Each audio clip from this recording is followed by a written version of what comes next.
Hey guys, what's up? This is Luke with Think Boxley coming at you today with another unboxing video. This time of Gigabyte's aftermarket version of Nvidia's GeForce GTX 770. Let's get started.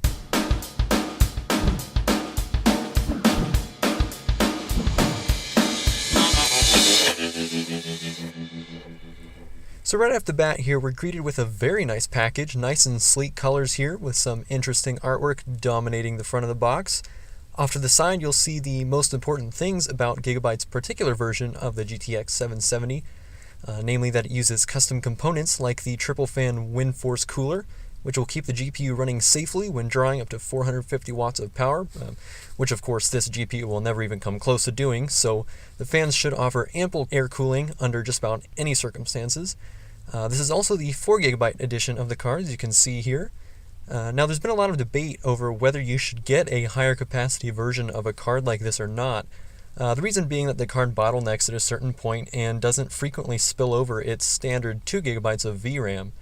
However, at this stage in the game, with next gen being here and being more memory demanding than ever, it's a good idea to get as much VRAM as you can so that it will be there to store those super high resolution textures and handle anti-aliasing better. Especially if you have 2 or more monitors or plan on doing this with an SLI configuration. So if you can't afford the 4GB version, fine, 2GB will hold out admirably, but if you can't afford it, the 4GB will definitely future-proof your PC a little bit more. That aside, let's get a little look around the box. So as I spin this around, you'll notice the rest of the card specs listed in various places on the box. 256-bit interface, PCI Express 3, which is of course backwards compatible with PCI Express 2 and 1. We've got 2 DVI outputs and HDMI output and even a display port. And the card comes pre-overclocked as well. That gives us a 1189 MHz core clock and just over 7 GHz of effective memory clock. And of course this monster does come packing 1536 CUDA cores as well. So significantly more powerful than a GTX 760, not as significantly less power than a 780, and at $389.99 you're going to get a lot of bang for your buck. But enough talking about the card, let's open her up and get a look at it for ourselves.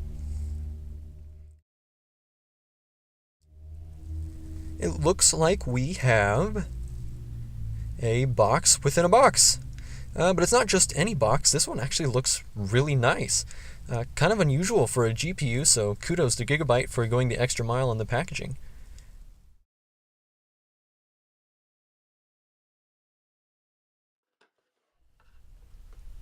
Okay, so here at last we have the card itself wrapped up in anti-static packaging.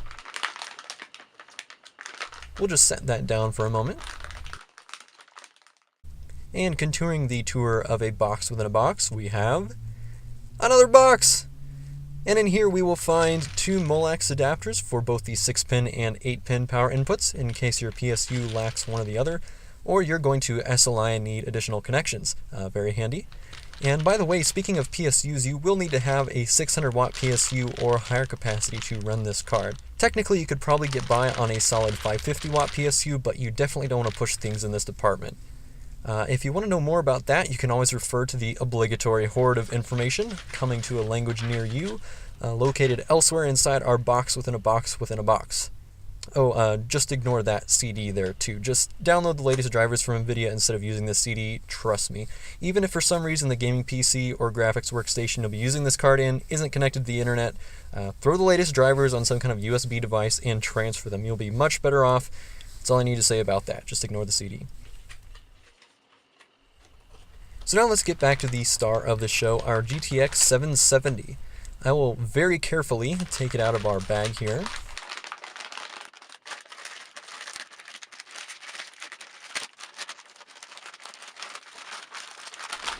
And by the way, don't set your card on top of that anti-static bag. I see this done from time to time, and it actually puts the card at risk of being shocked. So keep it inside the bag or set it on some other safe surface when it's not inside your PC.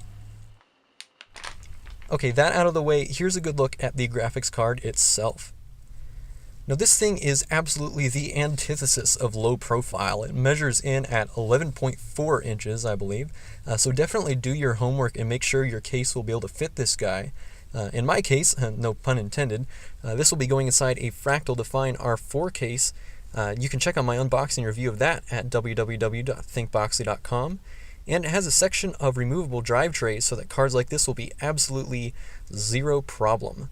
Now the power connections do reside here on this side, so you don't need to worry about cables extending beyond the card itself, like you'd have to worry about with a hard drive or something. But this still could be a tight fit for a lot of users, so just be sure that you do your homework on that and make sure this is going to fit. So I don't think a lot of tour is necessary for the basic components of the card. Here you've got the PCI connection, the power connections we just saw on the other side, and the 2 DVI, 1 HDMI, and 1 DisplayPort on the back. What's really interesting about this particular model of the card is, of course, this WindForce fan array. These are 75mm fans accompanied by a huge array of heatsink fins. And if I just spin this card around to one end here, you can see that for the real heat dissipation, we've got 2 8mm copper heat pipes here in the middle, and then the others here are 6mm pipes. So very large heat pipes. Altogether, it's an excellent air cooling design. Definitely going to keep this card running cool during intense gaming. Now this card is also GPU Boost 2.0 enabled, which means that the card will automatically scale its performance based on how cool it's running, as well as how voltages and other technical statistics are doing. If everything is in the green zone, you'll actually get a little edge on the card's performance. And likewise, if things are running a little hot, your performance will scale back to protect your card and your system. So keeping good temperatures on this thing will benefit you in more ways than one. And well guys, I think that about wraps things up for this unboxing. There will be a comparison benchmark video between this card and my previous card, so be sure to check that out if you want to see a GTX 770 smoke a GTX 460, which is still a capable piece of gaming hardware, by the way, so it's really something to see. You'll definitely want to check that out. Anyway, this has been Luke with Think Boxly. Thanks for watching. I'll see you guys in the next video.